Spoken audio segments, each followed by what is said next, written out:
సుధాకర్ రెడ్డి గారు నమస్తే సార్. నమస్తే అండి శ్రీకాంత్ గారు. సార్, మీరు చిత్తూరు వాస్తవ్యులు కాబట్టి ఎస్పెషల్లీ జనాలందరికీ కూడా ఒక రెండు జిల్లాల మీద మాత్రం చాలా ఎక్కువ ఫోకస్ ఉంది సార్. ఒకటి కడప, ఇంకోటి చిత్తూరు. ఎందుకంటే అక్కడ జగన్మోహన్ రెడ్డి గారు, ఇక్కడేమో చంద్రబాబు నాయుడు గారు. కాకపోతే ప్రజలందరికీ కూడా తెలుసు కడపలో వైఎస్ఆర్సీపీ అనేది మెజారిటీ సీట్లు తెచ్చుకుంటున్నది. ఎందుకంటే వాళ్ళు ప్రతిసారి కూడా మనం చూస్తా ఉన్నాం, వాళ్ళ మెజారిటీలు పెరుగుతూ ఉన్నాయి. బట్ సర్ప్రైజింగ్ గా చిత్తూరు మీద చంద్రబాబు గారికి అంత పట్టు లేదు. కడప మీద జగన్మోహన్ రెడ్డి గారికి, ఆ కుటుంబానికి ఉన్నంత పట్టు చిత్తూరు మీద మాత్రం చంద్రబాబు గారికి లేదు. అది మనందరం కూడా ఓపెన్ గా ఒప్పుకోవాల్సిందే. కానీ ఈ ఎలక్షన్స్ లో పెద్దిరెడ్డి గారు కూడా చంద్రబాబు గారిని కూడా ఓడిస్తానని చెప్పి సవాల్ చేశారు. చంద్రబాబు గారిని ఓడించడానికి కూడా ఆయన చాలా ప్రయత్నాలు అయితే చేశారు. సో ఇప్పుడు చిత్తూరు పరిస్థితి ఎలా ఉండబోతుంది సార్? అంటే చిత్తూరులో ఎవరికి మెజారిటీ రాబోతుంది? అక్కడ తెలుగుదేశానికి వస్తుందా ఓవరాల్ మెజారిటీ, లేకపోతే వైఎస్ఆర్సీపీకి వస్తుందా? అలాగే కుప్పంలో చంద్రబాబు గారికి ఎంత మెజారిటీ రాబోతుంది సార్? సార్, కుప్పంలో చంద్రబాబు నాయుడు గారిని ఓడించడం పెద్దిరెడ్డి గారి తరం కాదు, వైఎస్ జగన్మోహన్ రెడ్డి గారి తరం కాదు, ఎవరి తరం కాదని.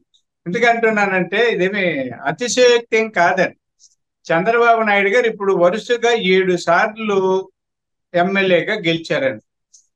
అంటే 30,000 నుంచి 65,000 వరకు మెజారిటీ వచ్చింది. ఒకసారి కొద్ది 47,000, 50,000 అటు ఇటు తగ్గి 30,000కు తగ్గలేదు, 65,000 వరకు మెజారిటీ వచ్చింది 7 సార్లు.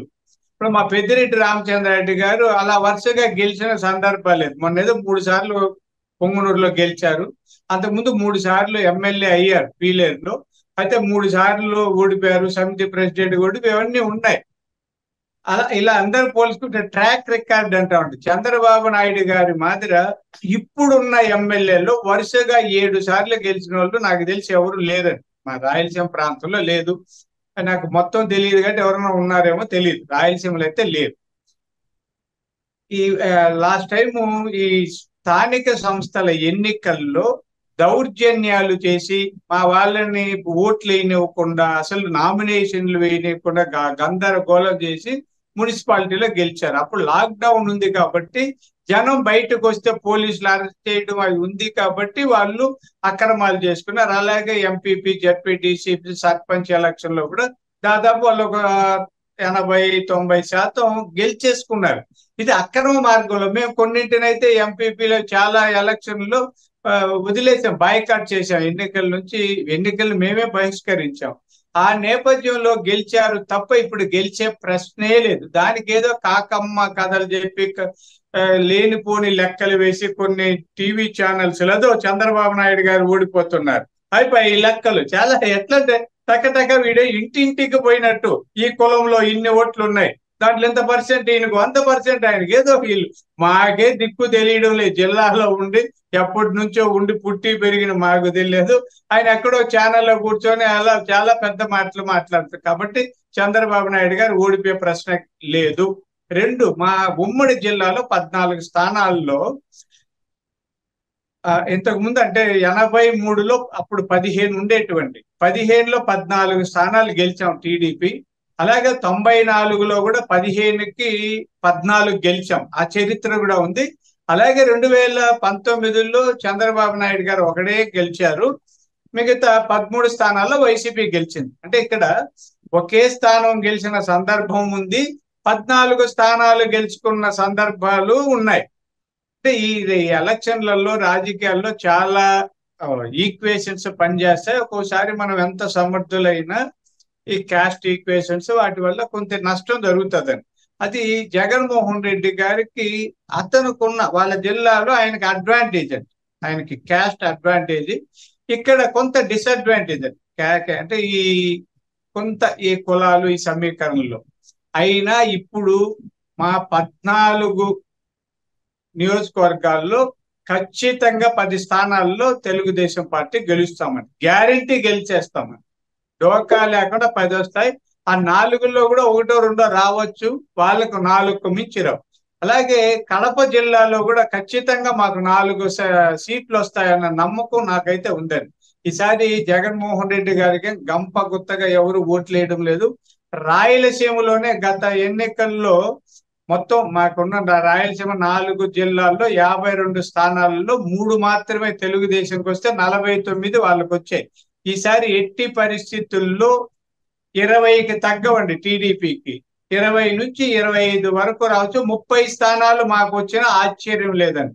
అంత వేవ్ ఉంది కాబట్టి రాయలసీమ నుంచే జగన్మోహన్ రెడ్డి గారి పతనం ప్రారంభమైంది. చిత్తూరు జిల్లాలో చంద్రబాబు నాయుడు గారు ఆధ్వర్యంలో పూర్వ వైభవం సాధిస్తామన్న నమ్మకం ఉందండి. కానీ రాయలసీమలో ఇంకా అంటే ఇప్పుడు మీరు చెప్పినట్టు ఒకవేళ 25 సీట్లు తెలుగుదేశానికి వచ్చినా సరే ఇంకా 25 సీట్ల పైన వైఎస్ఆర్సీపీకి వచ్చేలా ఉన్నాయి. ఎందుకు సార్ అంటే రాయలసీమలో వైఎస్ఆర్సీపీ అంత స్ట్రాంగ్ ఎలా ఉండగలుగుతుంది? సార్ మనం తెలుసో తెలియకో మనం ఎవరు మేము చెప్పినా కులాల ప్రభావం ఎక్కువ ఉంటుందండి. ఉహు. కానీ అంటే నేను తెలుగుదేశమాగా వైఎస్ఆర్ పార్టీ కాంగ్రెస్ ఏం కాదండి, మీకు అది ఒక పెద్ద సబ్జెక్ట్ అండి. అవును. కాబట్టి రాయలసీమలో రెడ్డి సామాజిక వర్గం ప్రాబల్యం ఎక్కువ ఉంటదండి, ఎక్కువ ఉంటది. కడప, కర్నూలు ఎక్కువ, అనంతపూర్లో కొద్ది ఈక్వల్, చిత్తూరు జిల్లాలో కొద్ది అటు ఇటు ఉంటది. కాబట్టి దానికి తోడుగా కొన్ని ఆ కులాల్లో అంటే దళితుల్లో కొంతమంది పట్టుగా కాంగ్రెస్ పార్టీకి వేసేవాళ్ళు ఇప్పుడు వైఎస్ఆర్ వైపు వచ్చారు. అంటే బలమైన ఒక 2-3 కులాలు ఆ వైపు ఉన్నారు. ఇక్కడ సిద్ధాంతాల కంటే కులాలు, ఆ ప్రాంతీయ తత్వాలు ఎక్కువ పని చేయడం వల్ల జగన్మోహన్ రెడ్డి గారికి ఓట్లు పడుతున్నాయి.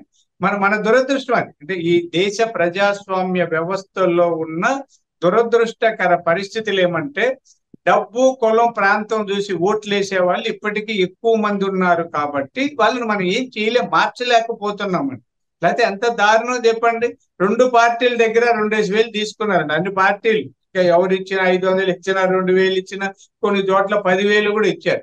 ఇద్దరి దగ్గర డబ్బు తీసుకొని ఎవరికి ఓట్లేసారో తెలియని దుస్థితి వచ్చింది.